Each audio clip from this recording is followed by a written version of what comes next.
The Washington Commanders lose on the road 26-18 to the hated Philadelphia Eagles. I've got your not so instant reaction right here. Yeah, it's ref the district. Come on now and join us. Let's go.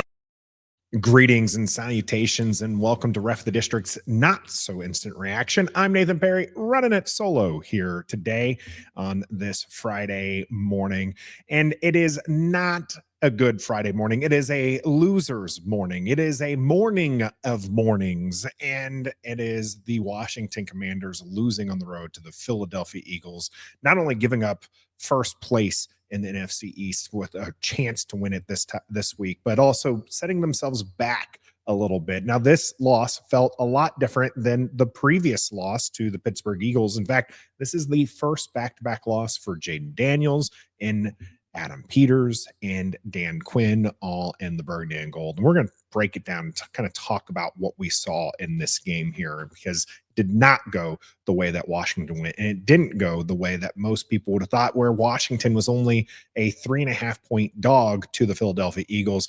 You could know better if you went over to Bet Online, because they would have had all the up-to-date information for you, and you could have done in-game betting. Maybe you don't like to bet on your team here in DC, but that's okay. You can bet on NBA action, NHL action, baseball when it's back in action. You can bet on a boxing match that might be happening today, MMA, all that good stuff right over at your fingertips at Bet Online. It's where the game starts. And the game started last night, and I had high hopes. I was the only one here on Ref the District that picked Washington to win. I really felt like they'd bounce back off of the hard-fought loss to the Pittsburgh Steelers from the week before, and that's just not the way that it went through. Now, Washington, I will say this, did hold a 10-6 lead going into the fourth quarter. And then that fourth quarter, it was the collapse that you can expect. Jaden Daniels, 22 of 32, 191, one touchdown, one interception, 3 sacks, his worst game of the season. Brian Robinson, 16 carries, 63 yards and a touchdown. Eckler, 8 catches, 89 yards. And that was pretty much the extent of the offense. Terry McLaurin had 2 targets, 1 catch for 10 yards. And on the other side, you had Jalen Hurts, who was 18 for 28, 221 yards, no touchdowns, no interceptions, did take 2 sacks. And Saquon Barkley, the show of the entire game there, 26 carries, 146 yards with 2 touchdowns. And those 2 touchdowns being the ones that really hurt Washington, as this game got away from them. And it's understandable, honestly, because we're going to start with the offensive side of things. Just they weren't getting it done. I know they ended up putting up 18 points, but 8 of those points came at the tail end of the game, where the broadcasters had already written them out because they knew an onside kick was very unlikely to happen. And then they would try to make up for it after Washington came into 8, as they might have a chance for another Hail Mary type walk-off overtime, rather, sending it to overtime. And it just wasn't meant to be. Jaden Daniels was not on target all game. They did commit to the run.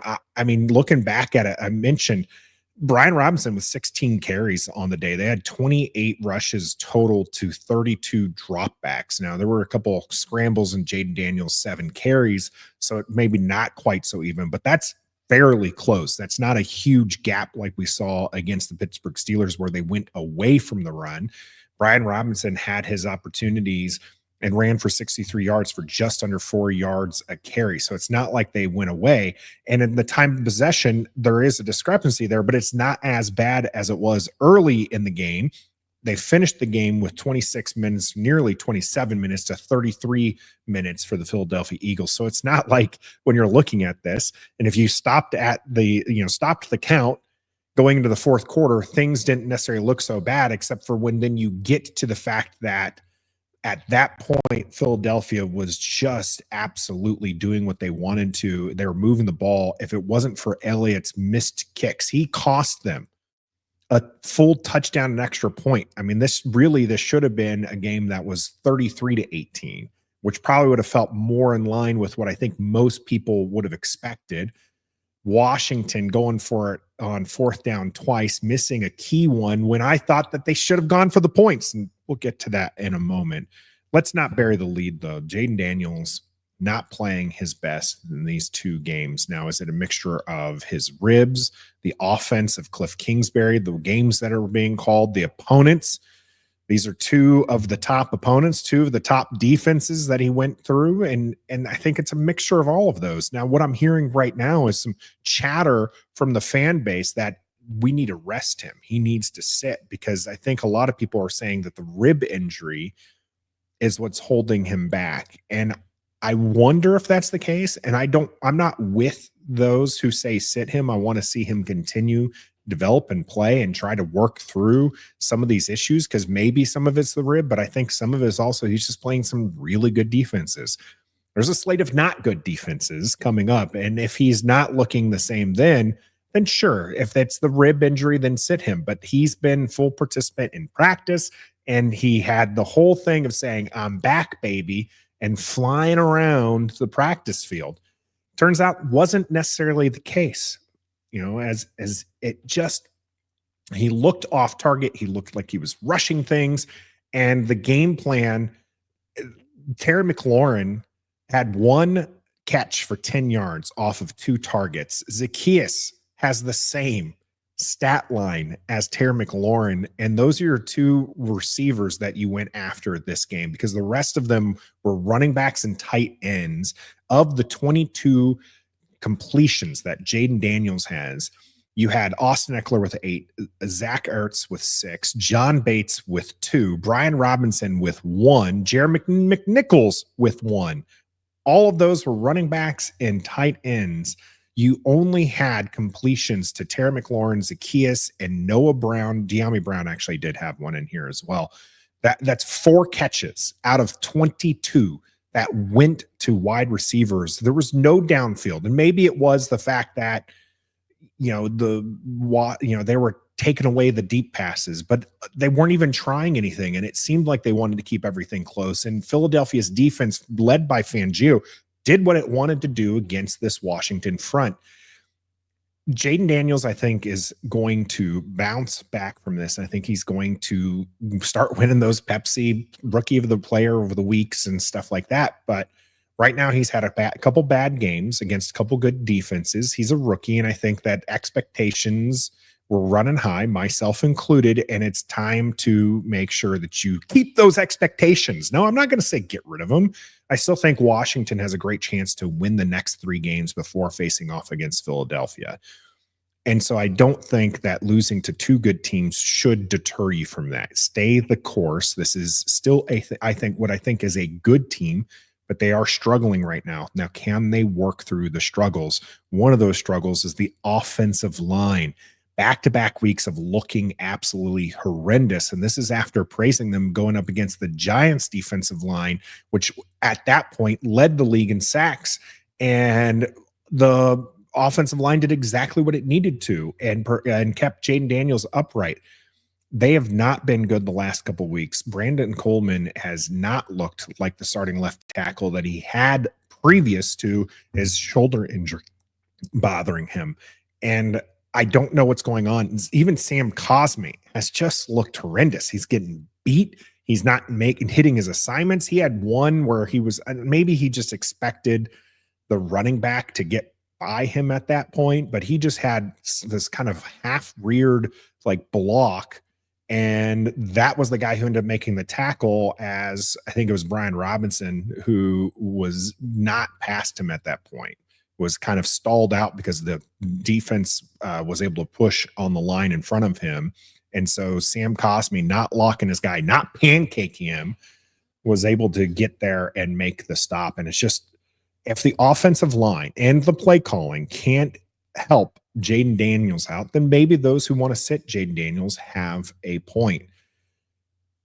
This offense, I still have faith in it. It's still one of the top offenses in the league. I still have a great quarterback. You still have a reasonable running back. If that offensive line can get to work and Cliff Kingsbury can start scheming up ways to beat these better defenses, stay the course. Stay the course. Now, the defense, though they gave up 26 points, though they gave up 20 points in the fourth quarter, honestly, I don't know that you could really ask for much. Yes, Saquon Barkley nearly hit that 100 or 200 yards that Stoner said he was going to get before the game. And this game went exactly as Trev said it was going to go. Keep it close, and then the fourth quarter, Philadelphia pulling away, and that's exactly what they did. But at that point, again, I want to stress that the defense had been out there for a while. It wasn't until those last few drives that Washington was able to, stay on the field for an extended period of time. And that was what ended up finishing out the game for Washington. There was they were getting beat by a better team, and the defense was doing what it could. Philadelphia had some opportunities. They weren't capitalizing. Said they missed 2 field goals. But Washington did force punts. They had in the first half alone 1, 2, 3 punts from the Philadelphia Eagles. And so, I don't know what more you can ask for. They were doing what they needed to do. The run defense isn't as good. It's not been as good. We're missing Jonathan Allen here. Okay. We're missing him. Deron Payne was making some plays, but that's not enough. Bobby Wagner and Chen and Luvu were doing some good things, but it wasn't enough. And I think that this defense has come around, but they need that offense to stay on the field and score some points. And if they were able to do that, if Washington was able to capitalize on their drives that they had, because Washington punted 1, 2, 3, 4 times in the first half, 4 times in the first half, not able to get anything. You had 3 plays and a punt, 4 plays and a touchdown, 3 plays and a punt, 3 plays and a punt, 9 plays and a punt, then 4 plays to end the half. That's not good offense. You get a field goal coming out of the halftime, and then you give up a field goal. So you keep it a 4-point game there, and then you punt. You turn it over on downs. You throw an interception. Like those 2 back-to-back, the turnover on downs and the interception were killer. Jaden Daniels' throw was not good. Blankenship made a great catch on that one. At first, I thought he didn't get it. Replay showed that he did get it. It was just not a good throw. Okay, let's talk about that 4th down call. Philadelphia just had an 11-play, 76-yard drive, scoring a touchdown. Okay, that was the first touchdown that they got, and they missed the extra point, putting them up 12-2. Washington starts driving, gets down into Philadelphia territory. You have a chance at a reasonable field goal with a kicker who has been hitting all of the marks that he's needed to hit since joining the team with Austin Seibert out. They choose to go for it on 4th and 2. They do not convert. They turn it over. A field goal there puts you up 1. With a Philadelphia team that did just score a touchdown, but offensively has had issues all game long. That gives your offense some points. It gives your defense a little bit more rest on the sidelines before having to come back out again. And it gives you the lead in a division game where you're the visitor against an opponent that is better than you. Why not take the points? It does not make any sense. And I'm not second guessing this either, by the way. You can talk to EP. I said it right away. You can talk to the guys in the chat. I said you take the points before they even lined up for the 4th down. Okay? You take the points. This isn't armchair quarterbacking. This isn't hindsight's 2020. I said take the points. I'm staying with that. And it wasn't because they got it. I would have said that if they would have gotten the 4th down conversion, goodness knows they probably would have stalled out and needed the points anyways. But it just seemed to me at that point, with your offense struggling all game long, you just take the points there and you try to play a little bit more of that position game with this Philadelphia Eagles. Instead, they turn it over down and Philadelphia starts running away with the game. gets another touchdown off of 5 plays. Saquon Barkley with a big run. And the game at that point seemed out of hand, as now it was 19-10, and Washington pushing throws an interception first play of the next drive. The defense again was just gassed. 2 plays, touchdown from Saquon Barkley, huge touchdown for him, putting him up by his number 26 or putting up 26 points, as is his number. And it just was, at that point, really did feel like there wasn't anything Washington was going to be able to do. That was a 12-second drive. The defense just was gassed. There was nothing they were going to be able to do. Washington comes out. They put together a touchdown on 15 plays in 4 minutes and 10 seconds. But at that point, again, the game was just out of hand, and they felt it. You can feel it. You can hear it. And it was every bit as bad to watch and hard to watch as a Washington fan as it probably was for those players to go through it. That said, this is a game they can learn from. This is a game that I feel like they are going to put in their back pocket, and they're going to go into these next 3 weeks against opponents that are inferior, that have losing records. And I believe that, by the way, that they're not good teams, and Washington is a good team. Now, can they beat good teams has always been the question this year. They beat Arizona, but that was before Arizona got rolling. They beat Chicago, but Chicago's been falling apart. They held tough with the Steelers. They had a lead against the Eagles, and they just haven't been able to put things together. So what is it going to take for this team to put it together? So at this point, I'm saying that you didn't have good offensive play. You had decent defensive play up to that fourth quarter, and your coaching was questionable at best this time. So what do they have to do to fix things, to move things forward? So in 3 or 4 weeks, when they go up against the Eagles, they have a chance to beat them at home at Northwest Stadium. That is the question that needs to be answered between this point and that game. What do they need to change? Sticking with our theme here, let's go with our no-gos and go-gos. Sticking with our no-gos here, I am going to give my no-go to the coaching staff, Cliff Kingsbury and Dan Quinn, collectively holding this one for me. 1 for that 4th down call, 2 for the play calling. Great sticking to the run, but there was just nothing. You were not getting anything going all game long against this Philadelphia defense. Terry McLaurin wasn't even targeted until the second half. There was nothing thrown deep. Maybe there wasn't thrown deep, and maybe your quarterback can't throw deep right now. But this offense looked really, really bad. And that was probably the first time you could really say that all season long. I mean, they didn't look great against the Steelers, and they've had some struggles before, but this is the first game they just looked bad. This is primetime television, and they didn't shine the way that they needed to. So that's my no-gos. Now, my go-gos my go-go for this game is probably going to go with Brian Robinson Jr., 16 carries, 63 yards, and a touchdown, coming back, staying with it, and trying his best to help this team move forward. This is against a stout defense. This is against with an offensive line that just wasn't blocking anybody.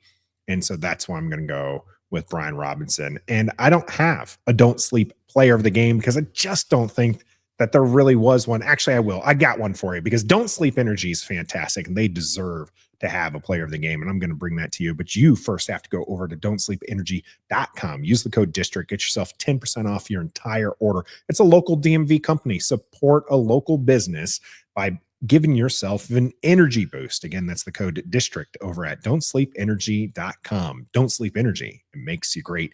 And my Don't Sleep Energy player of the game is Frankie Louvu. 10 total tackles, 2 sacks, 2 tackles for loss, 3 QBs. I said he was going to be the X factor, and he was doing a good job early on, making sure that this game was going to be as close as it was going to the fourth quarter. Now, wheels fell off at the end, but don't think I put that on Frankie Louvu. I think that was just how this game was going to go. So that is my player of the game. Let me know who your don't sleep player is in the comment section. What do they have to do? Who's your go-go? Who's your no-go? This is all things I want to hear here on this not so instant reaction. I'm Nathan Perry. This is brought to you by Bet Online and Don't Sleep Energy. We'll be back on Wednesday. And if you stuck around this part, you need to know this because that is our 200th episode, and you can win a $200 gift card to Fanatics. We'll be giving that away live on the show, so be sure to tune in at 7:30 Eastern on Wednesday and join the conversation. And until next time, offense, where you at? Be a fan.